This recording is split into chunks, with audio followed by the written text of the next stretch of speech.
You know, just because we figured out how to make movies in color doesn't mean we should kill the black and white tradition. I think that the monochromatic look can enhance the themes or heighten the emotions of a story in a way that color just isn't able to sometimes. For today's video, I made a short list of my personal top 5 modern black and white films, and I want to explore how this technique can be used in all sorts of different ways. And with that short introduction, let's just get right into it. Check it out, beautiful, stunning black and white shot right now at the magic hour. So the first and most obvious reason for why anyone would use black and white is nostalgia. Films like Ed Wood by Tim Burton, Mank by David Fincher, and even The Artist by Michel Hazanavicius love to capture that glamour and excitement of early cinema. But they also showcase the struggles of creativity, ambition, and the fleeting nature of fame that define the industry. How dare that asshole bring up Karloff? You think it takes talent to play Frankenstein? It's all makeup and then... Through this method, modern audiences are invited to both admire and critically reflect on the contrast between the myth and the reality of cinema's golden age. Tim Burton's other film, Frankenweenie, on a brighter note, captures that nostalgia for Universal's iconic monster era with more innocent eyes. It mimics the film Frankenstein, of course, to give its quirky, heartwarming story an old-school gothic atmosphere. Mel Brooks' Young Frankenstein, of course, cannot be left out. Frances Ha by Noah Baumbach and Greta Gerwig has this loose existential narrative of a French New Wave film. Experimental and almost overbearingly quirky with its simplicity. Before you go, do us another dance. Okay.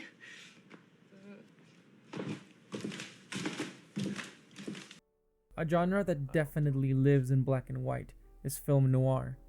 Even films that are in color, as long as they have that vague noir style to them, have rather muted colors. But examples of black and white films are Sin City by Frank Miller and Robert Rodriguez, or the criminally underrated Kaizo Hayashi's The Most Terrible Time in My Life. This director's debut, To Sleep So As to Dream, is also black and white, and similar to The Artist, it mimics the silent era, even incorporating dialogue intertitles. The dreamlike quality of it gives it the feeling of a memory mixed in with a fantasy of an era that has gone by. So, in the honor of throwbacks and nostalgia, my number 5 pick is Martin Scorsese's Raging Bull. This epic film about the legendary boxer Jake LaMotta replicates the feeling of watching a classic boxing match from the 50s or 40s. Only back then, most people didn't watch boxing matches live in stadiums. If they weren't listening to them on the radio, they had to watch them on their small, grainy television sets at home. But it suddenly hit me, the color. Ugh. I said, I love color movies. I'm obsessed with color. But when he said that the gloves are wrong, it hit me. And so that's when we decided, I said, let's make it black and white. I was delighted. To think about shooting in black and white was wonderful because I, and even Marty, who's younger than I, associate boxing with black and white because of the pictures that you saw in Life magazine and the old newsreels and the Friday night fights, which was a staple of television in the 40s and 50s, were of course all black and white. I can only speak from my perspective when I say that it feels more authentic this way. I mean, I feel like it does take me back to the past and that it captures the excitement that Scorsese and a lot of people must have felt back then. That's entertainment. Plus, it shows how an idol can be disposed of and replaced by younger blood. That's entertainment. Jake LaMotta and Jimmy Reeves and the Cleveland Arena. Now, let's talk about contrast. The film Pi by Darren Aronofsky uses a technique called black and white reversal, which almost makes the film 2 solid colors without much gray.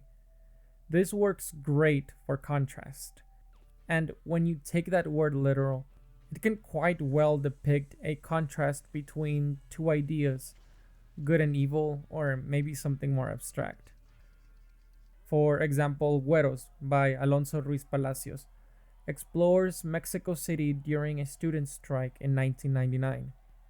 The black and white imagery helps emphasize the contrast of the situation. Things are symbolically black and white. You're either in or you're out. Y el blanco y negro ayudaba mucho a enfatizar los contrastes, a retratar los contrastes políticos, sociales, geográficos. In the film Belfast, Kenneth Branagh is recalling a moment in Ireland during the 60s known as the Troubles. This is the bleak moment of his life in which he begins to have a fascination for film. In fact, whenever his child counterpart watches a play or a movie, it's always shown to us in color, in order to contrast that with reality, to emphasize that there is something about reality that lacks a certain wonder or magic. Using black and white is great to show a sort of person versus society conflict. The two David Lynch films that are in black and white use industrialism heavily on their imagery. They have this theme of people losing their humanity or their environment shaping them into something brutal that push back against anything that defies it. And when it comes to contrasting the world with its people, some kind of abstract battle, I can't think of anything better than Adam Elliott's motion picture debut, Mary and Max. But love was not like Max's Rubik's Cube. It could not be solved. And no matter from what angle he analyzed it, the results were negative. Beat it, creep! This is a very bittersweet tale, sort of based on the life of the director. It's about two unusual friends from opposite sides of the globe that began writing letters to each other without ever meeting. And Elliot directs this with a very unique point of view. In the 70s in Australia, when I was brought up, to me, from my memory, everything was brown. People had brown carpet, painted their houses mission brown. That was the colour of the times. It was, for some reason, brown was in. And for Max's world, of course, New York is a very concrete sort of environment, and so it made sense to make that a black, white and grey. And I know that it's kind of cheating to include a movie that's only half black and white, and the other half is black and brown. But I still think that it works because it expresses something very similar, which is the lack of color. In your letter, you said you had no friends. Well, neither do I. Adam Elliot does a wonderful job at making characters feel distinct from one another, giving them these weird little details and illustrating how that makes them look at life differently. I also love how the contrast is used to make the characters feel detached from their environment. Neither of them fit in, and though their worlds are very different, they are both as cold and cruel to Mary and Max. I better go now. My tears are smudging my words. Your friend in Australia, Mary, Daisy, Dinkle. Now let's talk about distance. The great director, Jim Jarmusch, has said that I know when I was really small, a child, I was interested in the oldest movies that were on TV, like the ones that were the furthest removed from me historically were the most fascinating. I'm not sure why, but they seem more magical, more mysterious, the old cars, the way people dressed. This isn't exactly nostalgia. When Jarmusch writes, he takes away all aspects of a story that are interesting, and he really likes to focus on those awkward in-between moments of life. By removing information, he gives you a different perspective. I make a window. It adds an extra layer to the character that you otherwise would not notice if you saw them in color. It's almost like he's creating this modern mythology, but for the mundane. What? Okay, this one's gonna be kind of hard to explain. For the film Roma, Alfonso Cuarón treats the camera as a ghost, and this ghost uses a wide-angle lens, so It feels like it's looking at everything and yet not sure of what it is it's looking at. It moves around slowly and it almost always watches the characters from afar. And this places us as almost otherworldly observers over the vast landscapes. It puts an emphasis on what film kinda is, and that relies mostly on you're not looking at the world like real people do. Color would give it a false naturalism. That's a quote from Michel Haneke. And something I love about Michel Haneke's movies is that with him you can't really trust the narrative. In The White Ribbon, the narrator is retelling events, some of which he wasn't there to witness. As so, the film plays out as a scavenger hunt for answers and definite truths, but it's too subjective and singular for that, so it has to settle with the unknown.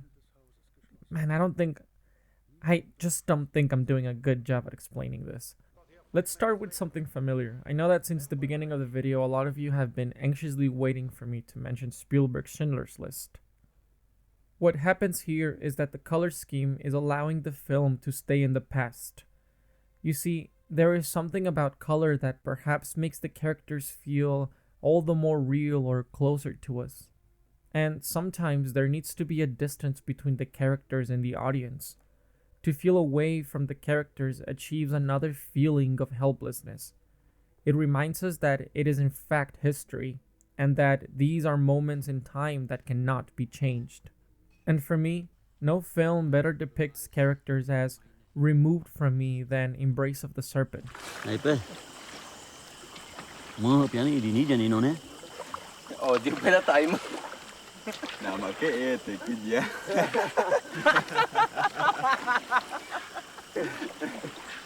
Nero ke jawab hai amore. Mi mane pagona mamu je. Toy ba ke jene bejo gadi. Mu kya ni koriyo baba. Mu jene ma toy ba ke jene gadi ke ya me gadi.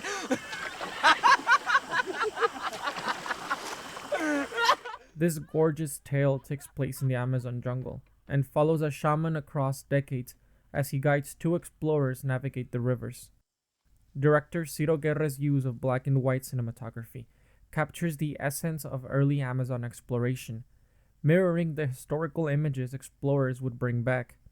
It evokes the limited perspective and the mystery felt by those encountering the region for the first time. And yet, it also makes sure to avoid making us feel like we are actually there. The characters within the environment feel lost in it. Everything feels part of this mystical canvas that captures you right away. Namung, na inu daung, na chen ni bari gue manta inu ni. Ta na dauta, nu ata kumata ni gu, nu machona ritan chiri gawe chapura kun.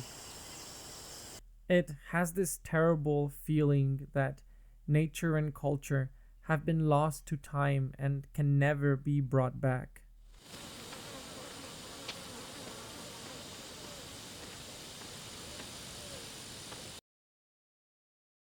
For number 2, let's talk about being dull. The look of The Lighthouse is a desire by Robert Eggers to make this film feel as grimy, claustrophobic, and uncomfortable as possible. The imagery, though beautiful, reflects a longing for a lot more than what we are shown. It is the vast landscape that causes the characters to feel small, forgotten, and lost. The film Ida shows a dark moment in Poland, still recovering after World War II.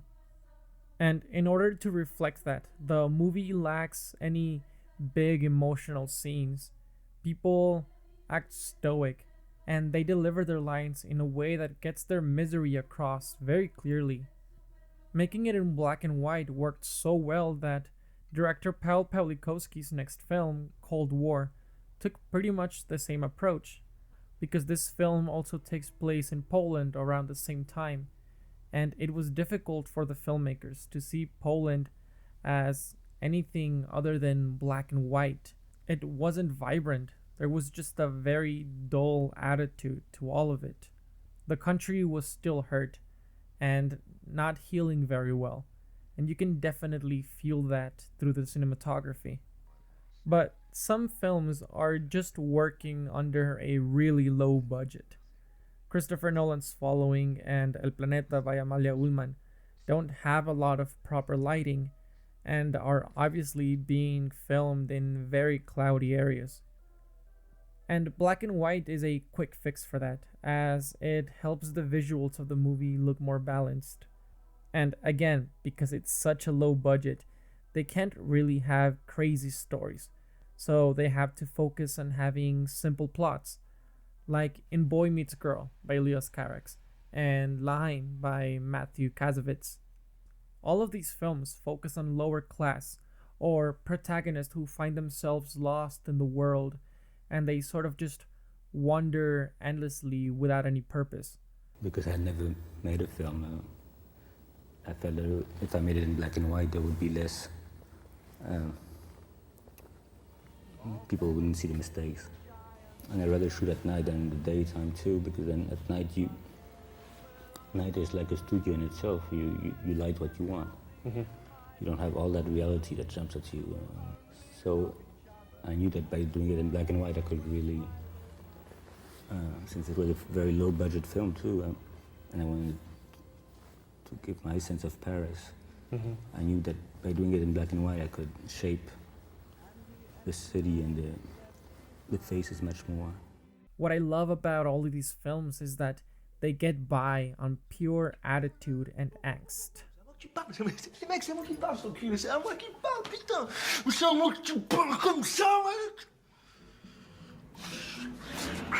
But the crowning jewel of this type of film has got to be Clerks. I will never come to this place again. Excuse me? Using filthy language in front of the customers. You both should be fired. Oh, I'm sorry. I guess we kind of got carried away. Well, I don't know if sorry can make up for it. You've highly offended me. Well, if you think that's offensive, check this out. I think you can see her kidneys. For this story, about a moody store clerk having a bad day at work, Kevin Smith and his crew decided that they were going to cut expenses on their budget by simply shooting in black and white. It was just more cost effective to shoot black and white. This whole issue of color temperature. You've got fluorescence, but we've also got windows to deal with. If we shot in black and white, that was no longer something we'd even have to think about. And then we can use the tungsten lights that we have mixed with the fluorescence that were there, and we close the shutters. Kevin wrote that into the script, that somebody jammed gum in the locks, and then we don't have to worry about the windows, and that's another color temperature. They had no idea that this choice was going to result in the film's popularity. People, when they reviewed the movie, there was some critic a long time ago who said, like, it's almost as if, because it's black and white, the movie was shot from the perspective of the store security camera. And then every interview I did after that, I'd be like, we shot it in black and white because we wanted it to seem like it was shot from the store security camera. Kevin Smith's fuck it mindset really shows through with this decision. They worked fast and cheap, and like that, the film sort of accidentally ended up defining its own generation. And it did it in a way that felt fresh, fun, and a little angry. Melodrama coming from you seems about as natural as an oral bowel movement. What? What do you want me to say? Yes, some of the things you're saying are true, but that's the way things are. They're not gonna change. Make them change. I can't, all right? Jesus, will you leave me alone? I can't make changes in my life like that. If I could, I would. But I don't have the ability to risk the comfortable situations on the big money and the fabulous prizes. Who are you kidding? You can't sew. Jesus H. Christ, I can't. So what, you're gonna sit there and be miserable because you don't have the guts to face change? Okay, so what I have been trying to get through is this idea that there aren't any outdated film practices, and that playing around with all sorts of techniques can result in the perfect audience finding it and adapting it into their own. And sometimes directors oddly inspire one another. With The Man Who Wasn't There, the Coen brothers inspire Frank Darabont to try and push his release of The Mist in black and white, which ended up being more effective, and again, it pays its tribute to the old monster genre. Let's not forget about Ralph the Movie Maker, who was pushed to make Lover also in black and white after the success of films like The Lighthouse and the indie horror A Girl Walks Home Alone at Night. A lot of these directors had to fight for the use of black and white, many even losing producers along the way. Then other times it just requires confidence. Mike Mills chose black and white because it simply looks good. I mean, watching Come On, Come On, I can see Mills is being playful with his style, because black and white can be fun, even humorous. It bases itself in a world where the most important thing you can do is express yourself in the most absolutely raw way possible. Anton Corbijn is a guy that has been around for a long time as a music video director and a photographer. He loves using black and white, and when he directed Control, about the life of Ian Curtis, he stuck to what he knew best. The guy knew how to capture a legend. He knew how to make someone look larger than life. I don't know why, but there is something about this color palette that resonates with grungy artists. Again, it's all over music videos, it's all over album covers. It's basically half of what MTV was. And that is the perfect segue into my number one pick for the best modern black and white film, Duck Season.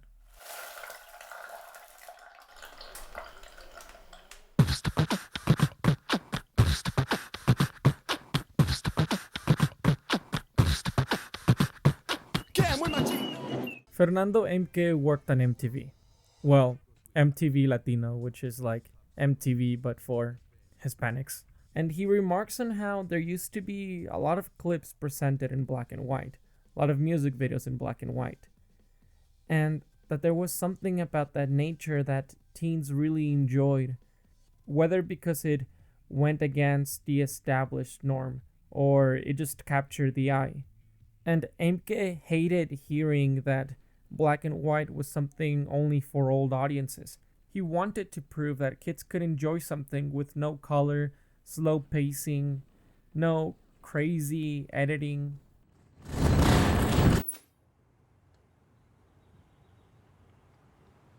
And in 2004, that was not a new idea.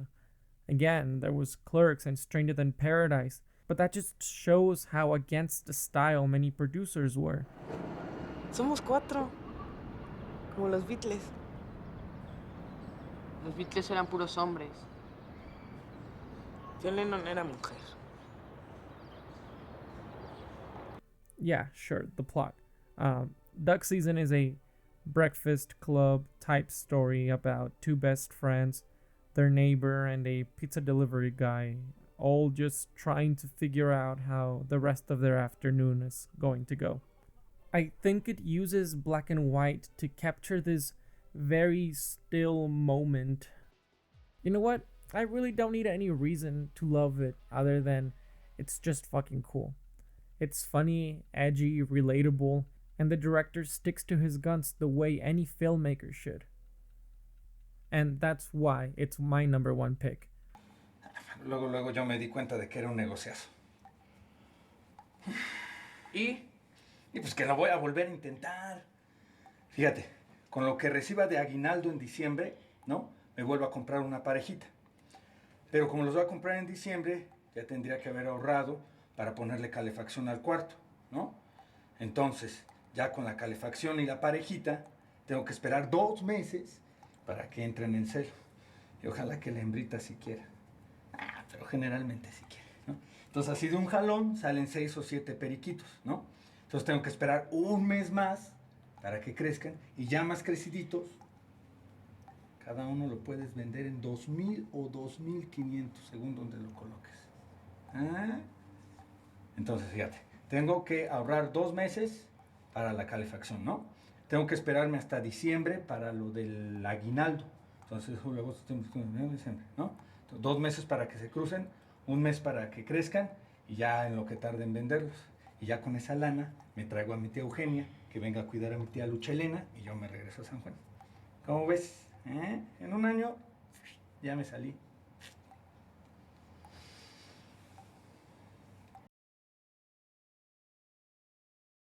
That was a long video, and I had a lot of fun making it.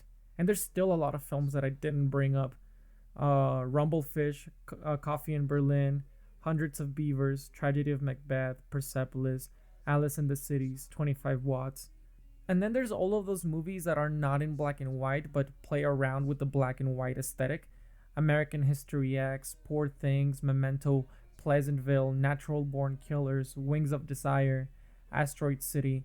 Wong Kar-wai uses it in Happy Together and Fallen Angels in a really fun and creative way. I really hope that you guys enjoyed this video and maybe even that it gave you a new perspective. But if you don't mind, I gotta go look for a job. I don't get paid for this stuff. I'm not Kirsten. We didn't want to prove anything, except that the story would be well told, without interruption of camera acrobatics, you know. It's one of the reasons why I liked very much that the film was shot in black and white, because black and white, yeah, it's kind of a poem. It is like you leave out words you don't need anyway. So, and I see that in parallel with color, it is so that color gives you very much a superfluous information, what you don't need at all to tell the story. Like in every beginning of a film, I think over why color, why black and white, because I never leave them out as a way of expression. The scene from my point of view as a European is when you work on color, it really becomes very often an exotic thing, and we're not after exotic things. And it was a very good decision to do that, because a lot of shots would have really harmed the film by doing it in color, because people would look at the surroundings, and it's like Dead Man also, that's in black and white. It's also good, because when you're looking at exotic landscapes, you're looking at the wrong thing. So I like that when you don't need color, leave it out. And particularly in the bayou, because in that time of the year, the water comes up higher, and for some reason, all the duckweed comes up too, and makes a solid, like tennis field thing. And people would have been baffled by that. And now it is just grayish, and all the exotic things are gone, because it's already exotic enough to have trees in the water.